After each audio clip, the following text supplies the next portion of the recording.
నమస్తే అన్న అందరికీ నమస్కారం. కువైట్లోని పబ్లిక్ అథారిటీ ఫర్ మ్యాన్ పవర్లోని ఒక అధికారి స్థానిక మీడియాతో మాట్లాడుతూ ముఖ్యంగా ఖాదీం వీసా మీద బయట అకామా మీద ఎవరైతే పనిచేస్తూ ఉన్నారో వాళ్ళు ఇంట్లో గృహ కార్మికుల వీసా తీసుకొని బయట పనిచేస్తూ ఉంటారో అటువంటి వారు ముఖ్యంగా ఈ యొక్క రంజాన్ నెలలో మనం చూసుకుంటే భారీగా సంపాదిస్తూ ఉన్నారు.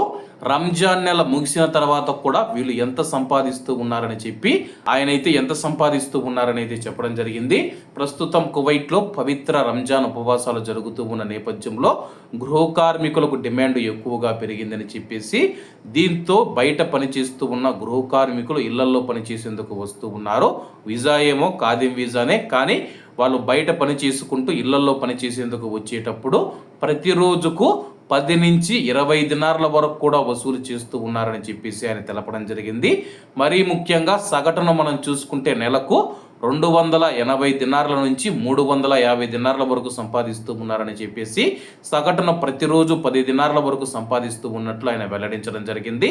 కాబట్టి కువైట్లో ఉన్న మన భారతీయ కార్మికులు ఎవరైతే ఉన్నారో, ముఖ్యంగా బయట ఖాదీం వీసా మీద పనిచేసేవారు ఎవరైతే ఉన్నారో, మీరు ఇళ్లల్లో పనిచేస్తూ ఉంటే కానీ ఇంత పెద్ద మొత్తంలో డబ్బు తీసుకుంటూ ఉన్నారని చెప్పేసి ఆయన అయితే ఆరోపణలు చేస్తూ ఉన్నారో, అలాగే మేము అధ్యయనం చేసిన తర్వాత ఈ యొక్క విషయాన్ని వెల్లడిస్తూ ఉన్నామని చెప్పి చాలామంది కువైటీ పౌరులు కూడా తెలుపుతూ ఉన్నారంట.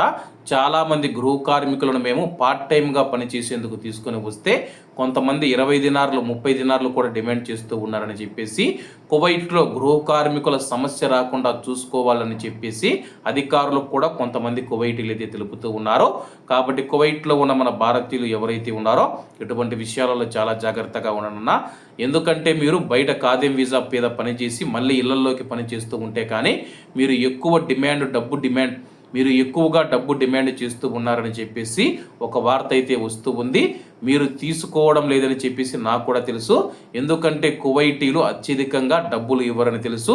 ఎక్కడో 1-2 చోట్ల ఇస్తూ ఉంటే కానీ దాన్ని పట్టుకొని హైలైట్ చేస్తూ ఉన్నారు. ఒకవేళ మీరు బయట పని చేస్తూ ఎక్కువ డబ్బు తీసుకుంటూ ఉన్నారా లేదా, అలాగే సగటున నెలకు మీరు 300 దినార్లు సంపాదిస్తూ ఉన్నారా లేదా అని చెప్పేసి కామెంట్ రూపంలో తెలియజేయండి. ఎందుకంటే ఇది అధికారుల వరకు వెళ్ళడంతో అయితే మీ మీద వాళ్ళు ప్రత్యేక శ్రద్ధ పెట్టే అవకాశం ఉంది. కాబట్టి అందరూ జాగ్రత్తగా ఉండాలని కోరుకుంటూ అందరూ బాగుండాలి, అందులో మనం ఉండాలి. అందరికీ నమస్తే అన్న, జై హింద్.